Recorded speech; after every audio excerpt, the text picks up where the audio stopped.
morning, I'm Amar Singh Pradhan. Let's begin with the top stories this hour. Government bows down to self-interest groups, agrees to amend criminal code with drivers' association despite the shutdown of essential services.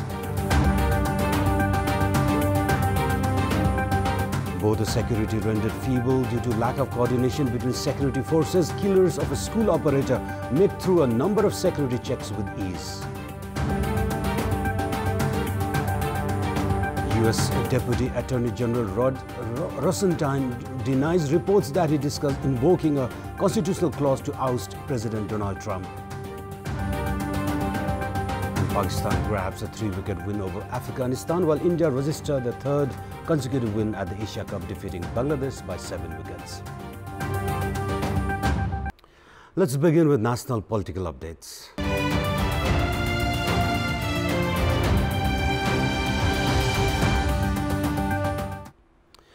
The government has decided to call energy and transportation projects initiated under American grant of 50 billion rupees as national pride projects. The grant had come under U.S. government's Millennium Challenge Corporation. Meanwhile, the cabinet also approved Prime Minister K.P. Sharma Oli's widely criticized America and Costa Rica visit for the General Assembly of the United Nations beginning later today. The decision was made in the meeting of the Council of Ministers held yesterday.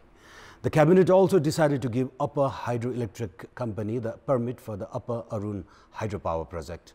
Meanwhile, the Communications Minister Gokul Prasad Bastola informed that the cabinet has approved a regulation to allow private sectors to operate international airlines.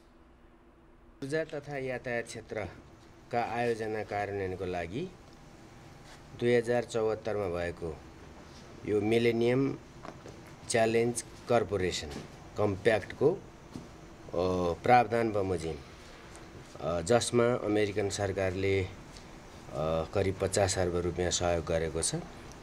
त्यस अन्तर्गतको आयोजनाहरूलाई राष्ट्रिय गौरवको आयोजनाको रूपमा मान्यता दिने र खास गरी यो चाहिँ विद्युतको grid हाम्रो देशभित्र पनि र बाहिर पनि जोड्न गरी लैजाने।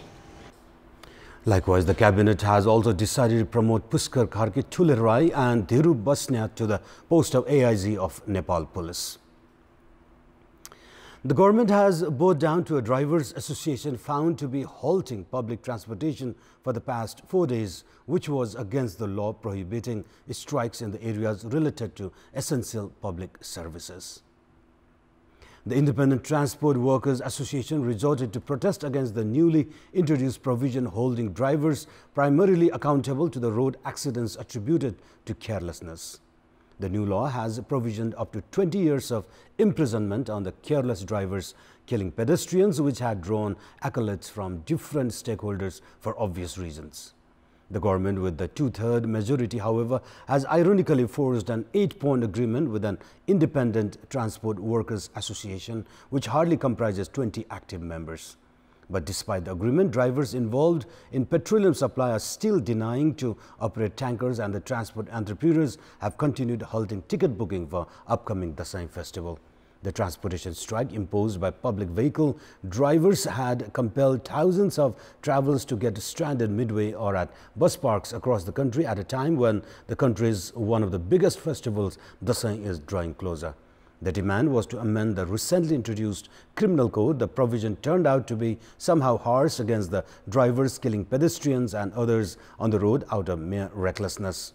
However, despite dragging the agitating into prosecution, the government has agreed to the demand to continue the high-handedness in such offences. On top of that, drivers have still not agreed to operate petroleum tankers in spite of the government's promise to request the traders to increase their facilities. This has created a virtual shortage of fuel in the capital and almost all parts of the country, reminding the people of the border blockade imposed by India. It is evident that the drivers and traders alike have adopted a strategy to surrender the government even against their illegitimate demands. However, despite the scarcity of fuel, consumers have urged the government to implement the rightful laws instead of compromising with the resisting drivers. And moving on, there should have been few hurdles should the government, with 2/3 parliamentary support, is willing to work in the best interest of the people. However, the government has not even been able to counter trivial protest instigated by some factions with petty interest. The recent instances is the agreement forged with the so-called Drivers Struggle Association, bowing down to the group's pressure irrespective of their unreasonable demands. Going by another incident, the government bowed down to the resistance of doctors demanding to do away with the clause in the criminal code that held the medical practitioners involved in careless treatment accountable and subject to punishment. The government's flamboyant pleasures of scrapping the transport syndicate aimed at providing some respite to the public also failed to come into effect. The committees of transport entrepreneurs are currently bargaining with the government over ticket booking for the upcoming Dasai festival. The persistent failure to book the guilty on the grounds of the law prohibiting strikes in essential services has not only portrayed the government's helplessness, but has also strengthened the doubt if the state itself is being influenced by the self-interested quarters. Although bragging about its strength in the parliament, along with all state mechanisms, the government has been exhibiting its cowardice in one or the other form. This tendency depicts skepticism in terms of the government's promise for rule of law and good governance, let alone the issues of national development. The lack of coordination between Nepal police and armed police force has come to the fore yet again. The killers of a private school operator in Sunsari on Thursday made way through 3 security checkpoints with ease, making a mockery of the security deployed at the various transits. Maulana Khurshid Ansari, a private school operator, was gunned down in Sunsari's Harinagara municipality on Thursday. The shooters, who came on 2-wheelers with Indian number plates, made their way into the Indian territory without any hassles. They also fired at a Nepal police officer while absconding on the motorbike. The identity of the shooter and the motive behind the killing is still not clear. The culprits passed through 3 security checks within a 17-kilometer stretch till the border from the incident site, but the role of the security officers has looked ineffective and questionable. The border security has been manned by armed police force, while there are 227 officers of border security across the country. Nepal police is also deployed at the borders, but in the absence of clear policies on crime control, the cross-country crimes have escalated. The Thursday incident has once again raised questions about the lapses on behalf of Nepal's security departments. Welcome back. After the lapse of 4 months since party unification, the Nepal Communist Party has determined its leadership in all 7 provinces.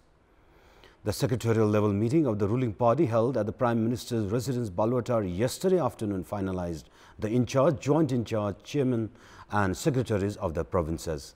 The provincial leadership has been distributed among the leaders of the former CPNUML and CPN-MAO Center. The party secretariat has also assigned the selected leaders the responsibility of carrying out homeworks in line with the recommendations of the concerned district committees and as per their jurisdictions. And now time for international updates.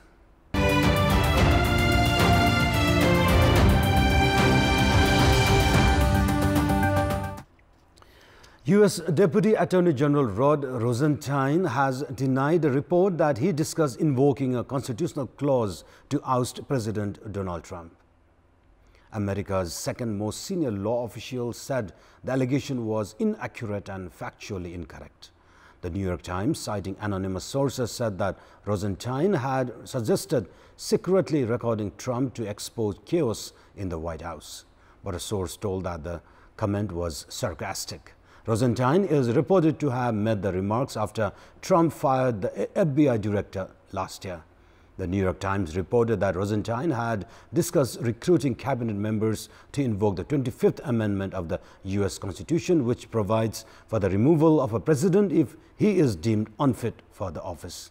It also says he suggested that secretly recording Trump to expose White House turmoil and dysfunction. Due to failure of undergo official demarcation, the locals along the Kosi Highway have been compelled to pay taxes for their lands occupied by road, besides being denied of compensation for the confiscated lands. And in this context, we had asked the residents along the Kosi Highway what sorts of difficulties have they been facing due to the lack of official demarcation of lands and any clear decision on compensation. Let's take a look at what they have to say. Public voice. स्थानीय तहले अहिलेसम्म हाम्रो नाममा रहेको जग्गाको चाहिँ कर लिइरहेको छ, ट्याक्स लिइरहेको छ, लगतकट्टा गरेको छैन। अहिलेसम्म आम चाहिँ हजारौँ हजार चाहिँ जनताहरू चाहिँ शास्तिमा परेका छन्। स्थानीय सरकारले त्यो जुन बाटो हामीले दिइरहेका छौँ, हामीले तिरिरहेका छौँ, त्यसको लगतकट्टा गरेर हामीलाई तिरोबाट मुक्त गर्नु पर्यो। धनीपुर जम्मा किताकाट गरेर चाहिँ बाटोमा नगइसकेपछि त हाम्रै बाटो के अरे श्रेष्ठभित्र चाहिँ बाटोसहित परेको हुनाले तिरो तिर्ने बाध्यता छ। हाइवेले सुरुमा 7.5 मिटर कायम गऱ्यो, त्यहाँबाट 15 मिटर, 15 हुँदै 25बाट 31 पुर्यायो। अब जनताले अहिलेसम्म कर पनि तिरिरहेछ। घर बनाऊ, मान्छेले ऋण पाउँदैन। ब्याङ्कमा त्यो जग्गा राख्नु पनि नपाइने, जग्गा परेपछि त्यसको मूल्याङ्कन नदिने रहेछ। अब त्यो जम्मै रोडले खाइदिइहाल्छ, अनि त्यो कामै लाग्दैन भन्छ। हामीलाई चाहिँ अप्ठ्यारो परेछ। निजी सम्पत्ति चाहिँ अधिकरणको नाउँमा राज्यले उपभोग गरेको छ। कसरी भन्दाखेरि त्यो जुन जग्गामा सडक बनिरहेको, संरचना बनिरहेर गाडी यातायात सञ्चालन भइरहेको छ, त्यो चाहिँ हामीले मालपोत बुझाइरहेका छौँ।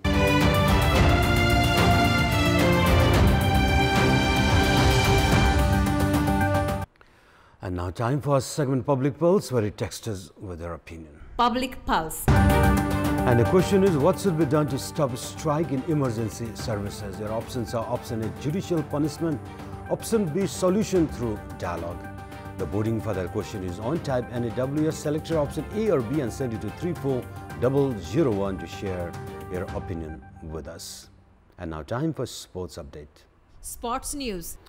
Pakistan grabbed a 3-wicket win over Afghanistan in a Super 4 match under the ongoing Asia Cup yesterday. Afghanistan posted a challenging-looking total of 257 runs, losing 6 wickets after electing to bat first. Afghanistan, however, got off to a poor start, losing the openers early in the inning. The Afghan inning was built around an unbeaten 97 runs made by Hasmatullah Sahidi. Asghar Afghan, the skipper, contributed 67 runs, while Rahmat Shah made 36 runs. Mohammad Nawaz took 3 wickets, while Shaheen Afridi took 2 wickets for Pakistan. In reply, Pakistan reached its target of 258 runs in 49.3 overs, losing 7 wickets. Imamul Haq and Babar Azam led the foundation for Pakistan's victory with a 154-run partnership for the second wicket. Imam contributed 80 runs, while Babar Azam made 66 runs. Following a middle-order collapse, Sohaib Malik guided Pakistan to victory, remaining unbeaten on 51 runs. Rashid Khan, as usual, was the pick of the Afghan bowlers with 3 wickets.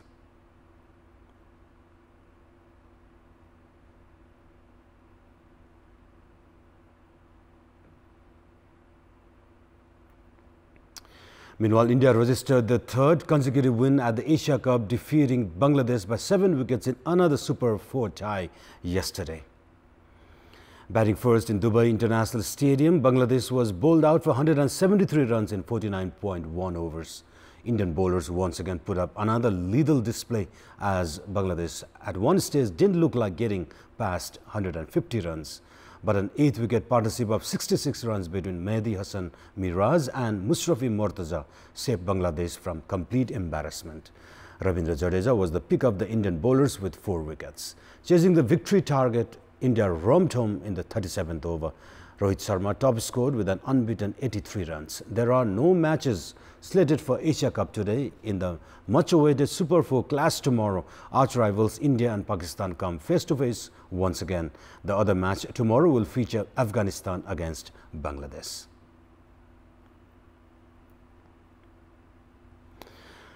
And on to some domestic football. Nepal has crashed out of the AFC Under-16 Women Championship qualifiers following a demoralizing 11-1 defeat at the hands of Myanmar. In the match played at Halcha ground, Nepal conceded 10 goals in the first half itself. Myanmar raced to 3-0 lead in the first 6 minutes. Siu Mang scored 5 goals, while Mat Nau Hin scored a hat-trick.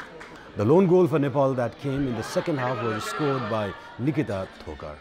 The Philippines and Myanmar have 6 points each and have consolidated their chances of advancing to the next round from Group E. Nepal will take on Malaysia in the last group match scheduled for tomorrow.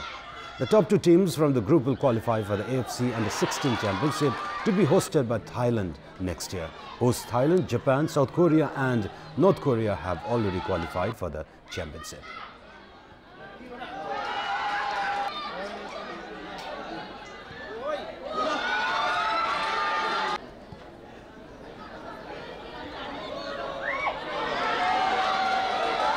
And those were our latest headlines. Our next bulletin will air at 11 a.m.